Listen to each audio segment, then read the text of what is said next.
Pope Benedict has said he will resign his leadership of the Roman Catholic Church.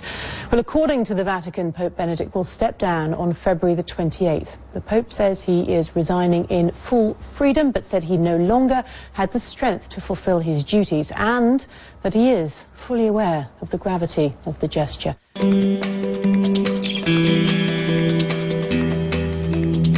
Josef Ratzinger became Pope in 2005, following John Paul II, after one of the Vatican's briefest decision-making conclaves in history, about 24 hours. Ratzinger had been John Paul's right-hand man. The German cardinal, reputedly austere, now took on the mantle of promoting the Catholic faith throughout the world at age 78. His detractors nicknamed him the Panzer, likening him to a Second World War tank. His pontificate was not to be without controversy. 18 months into it, Benedict XVI, as he was now called, unleashed the first storm. He was giving a speech in Regensburg when he attributed more reason to Christian thought than to Islam. He was also interpreted to have said that Islam was intrinsically linked to violence. Around the planet, Muslims protested.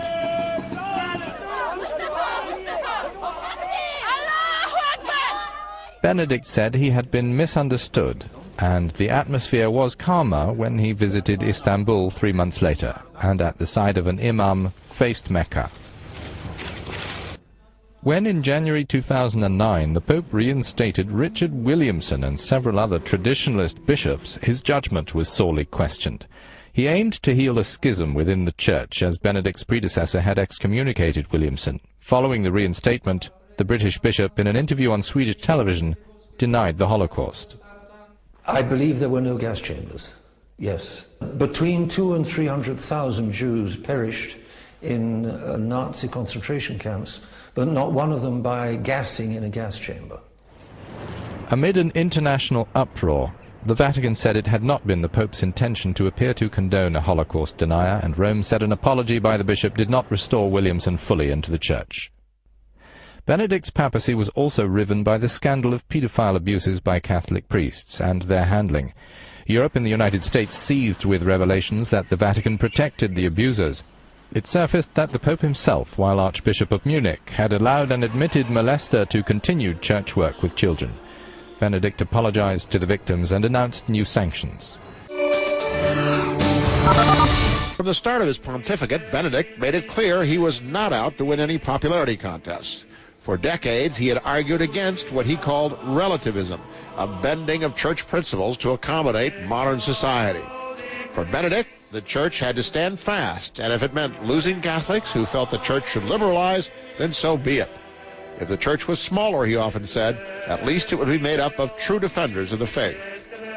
But at the same time, and somewhat in contradiction, he was faced with a kind of moral relativism of his own. As the pedophilia scandal swept through the church, with priests on both sides of the Atlantic being accused of molesting young men and women, there were claims that Benedict, as a cardinal, had looked the other way or had failed to discipline clergy accused of pedophilia. As Pope, he tightened up the Church's laws on sex abuse, toughening the penalties for sex abuse crimes and extending the statute of limitations. But 7 years into his papacy, Benedict was still struggling to get beyond the scandal by naming a new sex abuse prosecutor. And there were other controversies surrounding the Pope. As he had before being elected, Benedict insisted that only the Catholic Church could lead followers to salvation, that Catholicism was the only true religion, a claim to exclusivity that upset fellow Christians of other denominations. And in 2006, he angered Muslims in a speech early in his papacy with a centuries-old quote from an ancient emperor who described Islam as evil and inhuman, a gaffe for which the Pope later apologized. In his effort to purify his own church, the Pope came down hard on liberal theologians and those who wanted to see Vatican II reforms more fully implemented. He made it clear he was against homosexuality and feminism. But after years of holding the church line opposing the use of condoms, he appeared to be softening his position in 2010 during an interview in which he said that the use of condoms by people infected with HIV was a responsible act. Later, however, other Vatican officials seemed to contradict the Pope by insisting that church teachings had not changed.